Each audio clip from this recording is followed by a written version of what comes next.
오늘 같이 나눌 주제는 죄의 뿌리예요. 창세기에 나오는 아담의 첫 번째 죄. 이 죄의 어떤 뿌리가 되는 것이 우리랑 무슨 관련이 있는지, 그래서 어떤 것이 과연 우리에게 올바른 죄에 대한 이해고 또 믿음의 삶인지, 이런 부분을 좀 간단히 정리를 해보겠습니다. 일단은 이 이야기를 하기에 앞서서 우리가 믿음이 무엇인지를 먼저 좀 말씀을 드리면서 생각을 해볼 건데요. 히브리서 11장에 보면 믿음은 바라는 것들의 실상이고 보지 못하는 것들의 증거다라고 말을 해요. 여기서 바라는 것들의 실상이라 그러죠.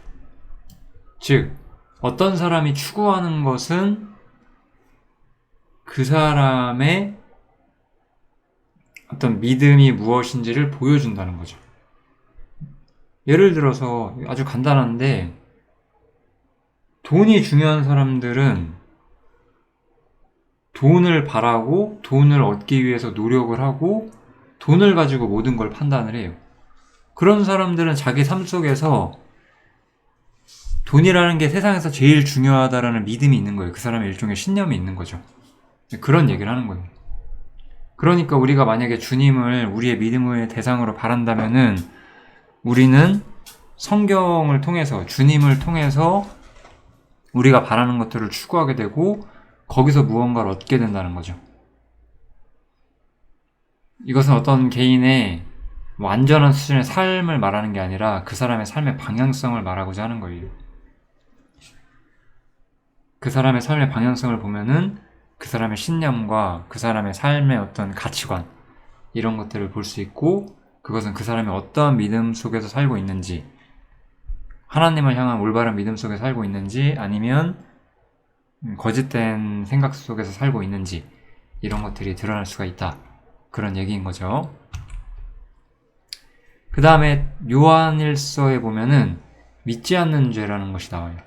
믿지 않는 죄는 뭐냐면은, 여기 보시면 하나님을 믿지 아니하는 자는 하나님을 거짓말하는 자로 만드나니, 이렇게 나와요. 하나님을 믿지 않는다는 것은 하나님을 거짓말하는 자로 만든다라고 이야기를 하고 있어요. 오늘 우리가 먼저 볼 구절은 이 구절인데요. 하나님을 믿지 않는 것. 이 하나님을 믿지 않는다는 것은 하나님을 거짓말하는 자로 만든다. 이것이 이제 우리가 오늘 배울 문제와 아주 관련이 있습니다. 이제 창세기 3장으로 가보면 이제 뱀이 여자를 속이죠. 그 선악을 알게 하는 나무에 대해서 이야기를 나누면서 너희가 그것을 먹게 되면 너희 눈이 밝아질 것이다. 그래서 하나님처럼 되어서 선악을 알게 될 것이다. 이런 이야기를 쭉 하죠. 이 이야기를 듣고 여자는 어떻게 결론을 내리느냐? 그 여자가 나무를 본즉 먹음직스럽기도 하고 보암직스럽기도 해서 실과를 따 먹게 되죠. 여기서 이제 중요한 우리가 결론이 나오게 되는데, 하나님께서는 그 열매를 먹지 말라고 했고 그 열매를 먹으면 반드시 죽을 거라고 했어요. 그런데 사단은 너희가 먹어도 죽지 않을 것이다 라고 거짓말을 하고, 이 거짓말을 더 믿었다는 거예요. 하나님보다 사단을 더 믿었다는 거죠. 여기에 모든 죄의 뿌리가 온다는 거예요. 결국 이런 것이 만약에 죄의 뿌리라고 한다면, 하나님보다 사단을 더 믿었던 것이 죄의 뿌리라고 한다면, 우리가 아까 봤던 요한일서 5장 말씀이 정확하게 해결이 되죠. 왜냐하면 하나님을 믿지 아니하는 자는 하나님을 거짓말하는 자로 만든다는 거잖아요. 이게 문제인 거예요. 하나님을 거짓말하는 자로 만드는 것, 이것이 바로 하나님을 믿지 않는 것의 가장 큰 문제가 되는 거죠.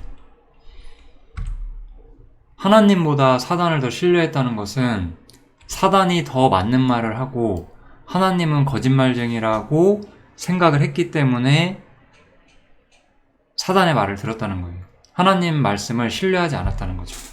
하나님을 정직하고 신실하고 의로운 존재로 생각하지 않았다는 뜻이에요.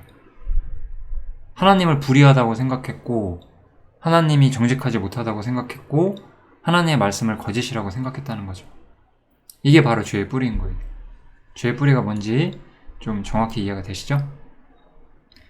죄의 뿌리가 이렇다고 한다면 열매는, 죄의 열매라는 거는 사실 보나 마나인 거예요. 우리는 죄의 열매에 대해서 훨씬 더 많은 것을 보고 죄의 열매들에 대해서 더 많은 생각을 하지만, 실제로 모든 죄의 열매는 씨앗이 심겨졌기 때문에 나오는 거거든요. 그 씨앗은 무엇이다?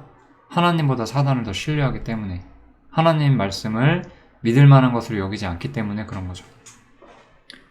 하나님 말씀은 그래서 그 자체로 믿을 만하다고 여겨지어야 하는 것이 맞아요. 왜냐하면 하나님의 말씀은 진실한 것이고, 어떤 사람은 여기서 증거를 요구하겠지만 증거가 꼭 반드시 진실을 말해주진 않아요. 우리가 세상을 살면서도 예를 들어서 우리 법원에서 판단을 할 때 증거 때문에 억울한 일을 당하는 사람들도 많잖아요. 잘못된 증거가 나오거나 조작된 증거가 나오거나, 증거라는 건 진실을 보지 못하거든요.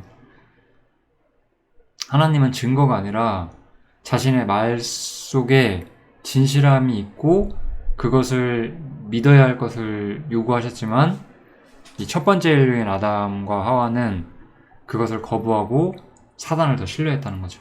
이것이 모든 죄의 뿌리인 거예요. 이런 죄의 뿌리가 나오게 되면 그 뒤에 있는 일들은 다 죄의 열매로서 나오게 되는 거죠. 죄의 열매라는 건 결국 같은 원리로 나오는 거예요. 하나님보다 사단을 더 신뢰하고, 하나님을 정직하고 의로운 존재로서 보지 않고, 내 생각이 하나님보다 더 맞다고 생각하고, 이런 일 때문에 나오는 거죠. 우리 중 아마 대부분의 사람들은 극악무도한 범죄를 지으며 살진 않을 거예요. 그럼에도 불구하고 하나님보다 사단을 더 신뢰하고 있는 죄 때문에 하나님께 심판을 받게 될 겁니다. 이것이 모든 불신자들의 마지막이 되겠죠.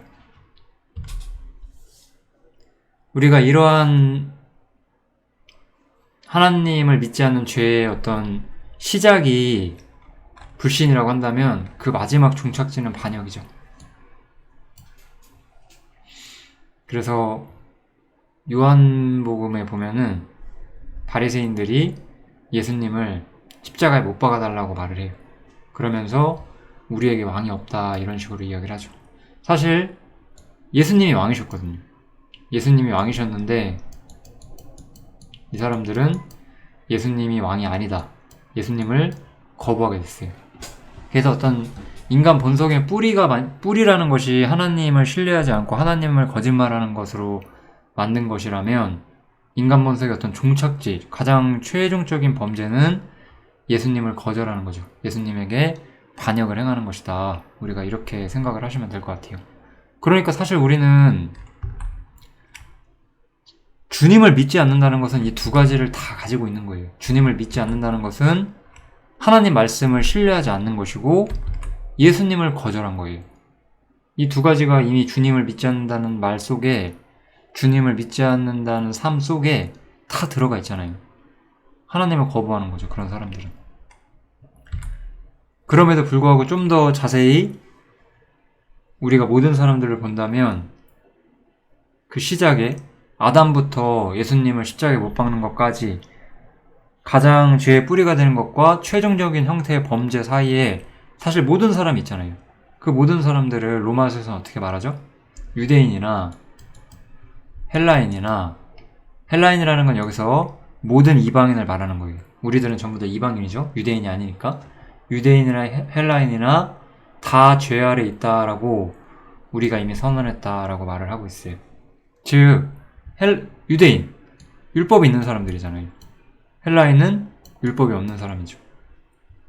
율법이 있는 사람이든 율법이 없는 사람이든 모든 사람들은 자신의 삶에서 실제로 하나님 배제하고 살아가는 거예요. 하나님 없다고. 하나님은 세상에 존재하지 않는다. 하나님이 어딨냐. 하나님께서 세상을 심판하시는 건 좀 이상하신 것 같다. 세상이 이런데 과연 정말 하나님 있는 게 맞느냐. 이런 헛소리들을 하면서 하나님을 실제로 배제하고 사는 거죠. 이게 모든 사람들인 거죠. 그래서 모든 사람들은 다 죄인인 거예요. 하나님을 배제하는 삶을 살고 있기 때문에. 그렇지만 우리는 다른 생각을 할 수가 있어요. 우리에게는 하나님을 향한 믿음이 있고, 이 하나님을 향한 믿음이 어떻게 생기느냐에 대해서 간단히 이야기를 해보겠습니다. 로마서에 보면 또 이런 말이 있어요. 그러나 우리 불의가 하나님의 의를 드러나게 하면 무슨 말 하리요? 이렇게 이야기를 하거든요. 우리의 불의가 하나님의 의를 드러나게 한대요. 굉장히 중요한 구절이 나오죠. 성경에서 말하는 것은 이거예요. 처음부터 이 아담의 죄부터 이 반역까지 다 모든 건데 이거잖아요. 죽지 아니하리라. 이 죽지 아니하리라라고 하는 말에 어떤 의미가 있는 거죠? 하나님 죽는다는 말은 심판이 있다는 거잖아요. 즉 우리가 하나님 말씀을 거부한다면 그것이 우리의 불의가 될 것이고 하나님은 그것에 대해서 심판을 하실 텐데 그렇게 해서 하나님의 의가 드러난다는 거잖아요. 즉 사람은 하나님께서 죄인을 심판하고 세상을 심판한다는 문제에 대해서 그것이 바로 하나님의 의라는 것을 알게 되는 시점이 옵니다. 하나님을 향한 믿음이 생기는 사람들은 이 문제에 대해서 이해를 하게 돼요. 사람의 말하는 대로 말해보겠다. 바울사도가 이렇게 말하면서 하나님께서 진노 내리시는 것이 불의 아니야? 라고 물어봐요.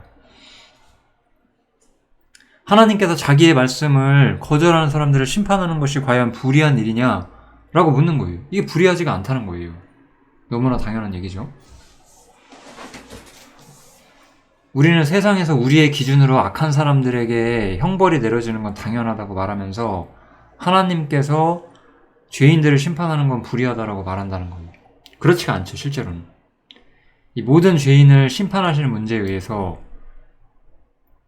처음에 죽음이 들어오는 문제에 대해서 하나님께서는 정당하신 거죠. 이 문제를 이해해야 된다는 거예요. 이 문제를 우리는 이해하고 있는 사람들이죠. 그래서 우리가 무엇을 봐야 하느냐? 여기서 말하는 것처럼 우리의 불의가 하나님의 의를 드러난다는 걸 이해하게 된다면 이 말은 자체는 어려워요. 우리가 믿지 않는 사람한테 이런 말을 써서 성경을 가르치진 않을 거예요, 물론. 근데 반대로 어떤 사람한테 우리가 그 사람이 하나님의 존재에 대해서 설명을 하고 하나님의 세상을 심판하실 것과 그 사람을 심판하실 것을 말한다고 생각을 했을 때 그 사람이 하나님에 대해서 제대로 이해했다면 하나님께서 나를 심판하셔야 하는구나 라고 인정하게 될 거예요. 하나님께서 자신을 또 세상을 심판한다는 것이 이것이 맞구나. 하나님께서는 마땅히 죄인을 심판하셔야 하는구나. 이거에 대해서 내가 지옥에 가고 내가 심판을 받는다는 것이 무척이나 두려울 수 있겠지만 내가 이 문제를 피할 수는 없구나 라고 인정한다는 거죠. 그게 자신의 죄에 대한 진정한 깨달음인 거예요. 이거는 시점의 변화를 말하는 거예요. 사람들은 죄와 죄인에 대해서 자신의 기준을 가지고 있어요. 저런 사람들은 악한 사람들이야. 저런 사람들은 착한 사람이야. 저런 사람들은 착한 사람이니까 하나님께 복받아야 돼. 이런 식으로 사람에게는 사람의 기준이 있다는 거예요. 그렇지만 하나님의 기준을 보게 되면 어떻게 될까요? 여기 보는 것처럼 결국 율법이 있었던 사람이든 율법이 없었던 사람이든지 간에 실제로 하나님을 배제한 채 살아왔던 자신의 삶을 살펴보고 이게 다 죄 아래에 있는 사람들의 삶이구나. 내가 하나님을 경외하지 않고 살아왔구나. 이것에 대해서 양심의 문제를 깨닫게 되고 자신이 하나님의 심판 아래 있다는 것을 깨달을 수밖에 없다는 거죠. 그래서 우리의 불의가 우리가 악을 행하고 우리가 잘못된 삶을 살았던 것이 오히려 하나님이 거룩하시고 나를 심판하시는 근거가 된다는 것을 깨닫게 된다는 것. 그것이 바로 어떤 사람이 회개한다는 것에 대한 좀 의미라고 할 수가 있는 거예요. 반대로 어떤 사람이 주님을 잘 시인하고 복음을 잘 설명을 해요. 그런데 실제로는 이게 안 돼 있는 사람들도 있어요. 옛날에 이런 사람들을 저는 살면서 여러 명 만났는데, 그 사람도 다른 사람들한테 형제자매라고 얘기 들으면서 교회 생활을 하셔요. 했었던 사람일 거예요. 아마 지금은 뭐 하고 있을지 모르겠네요. 그 사람이 그러더라고요. 하나님께서는 좀 쪼잔하신 것 같다. 하나님은 너무 마음이 좁으신 것 같다. 왜? 너무 지옥 가는 사람이 많다 이거예요. 이게 제정신일까요? 그게 과연 구원받은 사람이 할 수 있는 생각이에요? 죄와 죄인들을 하나님의 기준에서 전혀 못 보고 있는 거잖아요. 회개한 게 맞아요? 아니겠죠. 가라지거든요, 그런 사람들. 그런 사람들 가라진 거를 몰라요. 왜냐하면 같은 수준에서 같은 생각으로 기독교가 지금 형성되어 있다 보니까 모르는 거죠. 그런데 그런 말을 한다는 것은 굉장히 하나님을 신뢰하고 있지 않은 사람인 거죠. 전혀 하나님을 믿지 않고 있는 사람이에요. 하나님을 전적으로 배제하고 있는 사람이죠. 그 사람이 무슨 성경이 사실이란 증거가 얼마나 있던 그런 게 뭐가 중요해요. 실제로 하나님 거절하고 있는데 아무 소용이 없는 거예요. 결국 하나님의 시야를 가지고 하나님의 기준을 가지고 내 상태를 보는 것이 회개의 근간이 되는 거예요. 제가 오늘 죄의 뿌리에 대한 이야기를 하는 것은 뭐냐면, 우리가 하나님 말씀보다 세상의 말과 사단의 말을 더 신뢰할 때 그 사람이 하나님 앞에 올바른 길을 가고 있는 것이 아니다. 그것을 말하고 싶은 거죠. 죄의 뿌리라는 것은 하나님 말씀을 신뢰하지 않는 거예요. 하나님의 말씀보다 사단의 거짓말을 더 믿었다는 거죠. 왜냐하면 그것이 내 정욕에 더 와닿으니까. 뭐 이런 거죠. 어떤 학생이 있어요. 부모님은 그 학생한테 잘 먹고 잘 자고 친구 잘 사겨라. 공부 얘기는 안 할게요. 그냥 이렇게 정직한 부모라고 생각을 해서 잘 먹고 잘 자고 매사에 규모 있게 행동하고 친구들을 가려 사귀고 이런 올바른 이야기를 해줬다고 쳐요. 또 다른 사람은 그렇게까지 사냐, 그냥 네 맘대로 살아, 인생 즐겨, 이렇게 말했다고 쳐요. 그러면 학생 입장에서 누구 말을 더 듣고 싶겠어요? 본성적으로 네 맘대로 살라고 하는 사람 말을 듣고 싶을 거예요. 그럼에도 부모님을 더 믿고 신뢰해서 부모님 말을 따르는 것이 바로 믿음인 거잖아요. 순종인 것이고, 그런 원칙인 거죠. 사람은 하나님의 질서보다 인간 세계에서 인간들의 질서를 따름으로써 하나님을 실제로 자기 삶에서 배제하면서 살았던 것이고, 그게 죄인들의 삶인 거죠. 그런 사람들을 심판하시는 데 있어서 하나님 정당하시다는 걸 깨달을 때 우리는 하나님 앞에서 진실로 회개한 사람이 되었다라고 아마 볼 수가 있을 겁니다. 이것이 죄로 인한 문제라면 하나님께서는 어떻게 해결할 것이냐, 이 문제를 이제 한번 살펴볼 건데요. 이 문제는 또한 이 죄가 얼마나 치명적인 것이냐에 대한 설명도 조금 드릴 수 있을 것 같아요. 왜냐면 하나님께서 죄와 죄인들을 보는 것처럼 내가 내 상태와 죄의 어떤 파괴적인 성향을 이해하는 것이 중요하기 때문에 죄로 인한 문제가 뭘 갖고 오는지에 대해서 우리가 생각을 해봐야 돼요. 여기 보시면 사단에게 이 말을 하거든요. 내가 너로 여자의 원수가 되게 하고 너의 후손도 여자의 후손과 원수가 되게 하리니 여자의 후손은 내 머리를 상하게 할 것이다 라고 이야기를 하죠. 아담의 후손이 아니라 여자의 후손을 통해서 해결을 한다고 하는 거예요. 이 말에는 굉장한 어떤 좀 상징성을 담고 있거든요. 이 말이 가진 상징성이 뭐냐면, 그리고 나서 아담을 쫓아내거든요. 그리고 에덴 동산에 다시는 들어오지 못하도록 그룹은 하나님의 거룩함을 지키는 천사들이, 그리고 화영검은 하나님의 심판의 검을 상징하는 거죠. 이것들이 생명나무의 길, 하나님의 임재를 완전히 차단해요. 무슨 말이냐면 아담 혹은 아담의 후손으로서는 하나님의 임재 가운데 들어갈 수 있는 길이 전혀 없다는 거예요. 이 말은 쉽게 말하면 첫 세상은 절대로 회복되지 않는다는 겁니다. 이게 죄의 결과예요. 죄의 결과가 이토록 치명적이에요. 죄가 세상에 들어왔기 때문에 하나님은 이 첫 세상을 버리실 거예요. 그런데 왜 사람들은 세상을 사랑할까요? 어째서 입으로 그리스도인이라고 시인하는 사람들이 세상에 그토록 끌려 살까요? 하나님 말씀 안 들어서 그런 거잖아요. 하나님 말씀 안 믿는 거예요. 이 첫 세상을 하나님께서 포기하셨다는 것, 첫 세상 하나님께서 불태우기를 작정하셨다는 것을 안 믿고 있는 거겠죠. 그러니까 세상에서 맨날 얽매여 사는 거겠죠. 그렇지 않을까요? 하나님이 첫 세상 심판하신다고 선언하셨는데 죄의 결과가 이거예요. 죄의 결과가 믿지 않는 사람 지옥 가는 거 그것뿐만이 아니라 이 첫 번째 세상이 박살났다는 거예요. 하나님께서는 절대로 이 세상을 회복시키지 않으시겠다고 했어요. 그래서 아담의 후손을 통해서 무언가를 하지 않으세요. 여자의 후손을 통해서 무언가를 하는 거예요. 그래서 예수님이 오신 거예요. 예수님은 우리가 가장 중요하게 생각해 줘야 하는 부분이 처녀의 몸에서 잉태를 하셨죠. 왜냐하면 아담의 후손이 되지 않으셔야 하니까.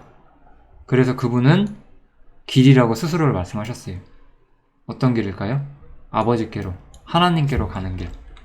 아담의 후손으로서는 갈 수 없었던 하나님의 임재 가운데로 들어갈 수 있는 길을 열어주시는 분이 되신 거예요. 첫 세상과 아담의 후손에게서 하나님께서는 아무것도 기대하지 않으신다는 거죠. 하나님께서는 예수님을 통해서 새로운 역사를 계획하시고 첫 번째 역사는 끝장내시기로 정하셨다는 거예요.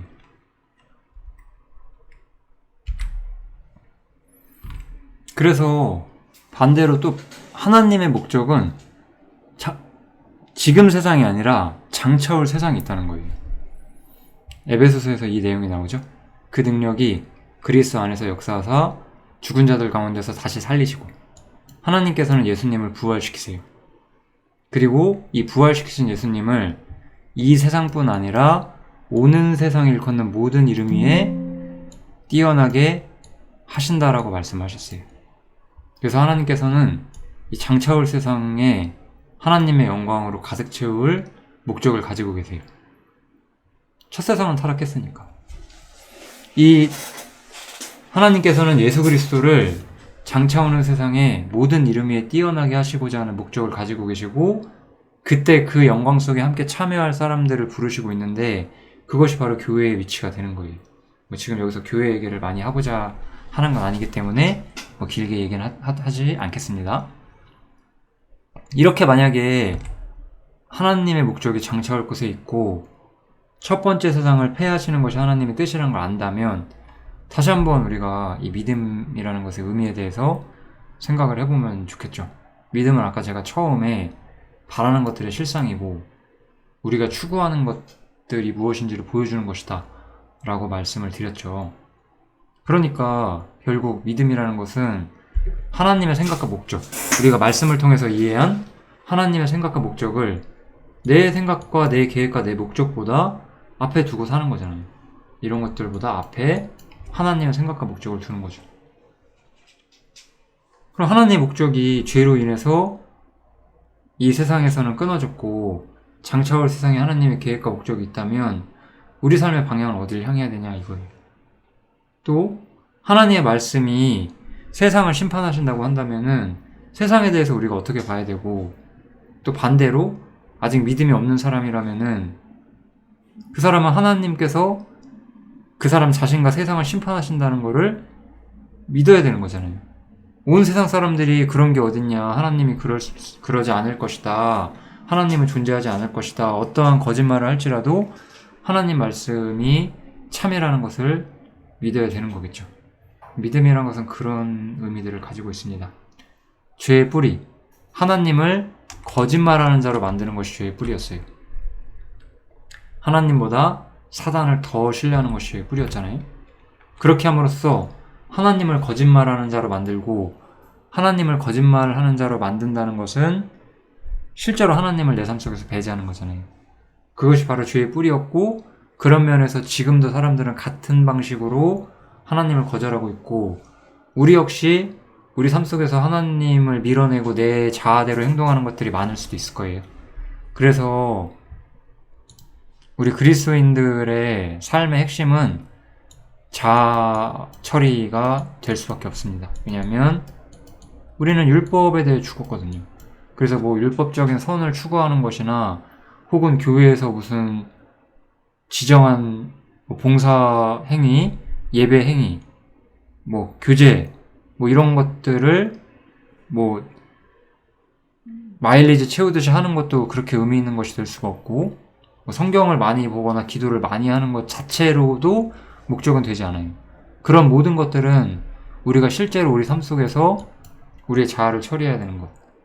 왜냐면 우리의 자아는 하나님 말씀보다 나 자신을 더 신뢰하잖아요. 하나님을 배제하기를 좋아하잖아요. 하나님을 거짓말하는 자로 만들기를 좋아하고 내 마음대로 하고 싶어 하잖아요. 하나님을 실제로 배제하고 싶어 하잖아요. 그렇기 때문에 우리는 우리 삶에 있어서 자아를 처리하는 문제가 중요할 수밖에 없는 거겠죠. 제가 그래서 항상 자기 부인 얘기를 안 할 수가 없어요. 그것이 전부는 아니지만 자기 부인을 하지 않으면 우리가 성경을 배우질 못해요. 그래서 하시긴 하셔야 될 겁니다. 아무튼 이 죄의 뿌리에 대한 문제는 여기서 마치도록 하겠습니다. 감사합니다.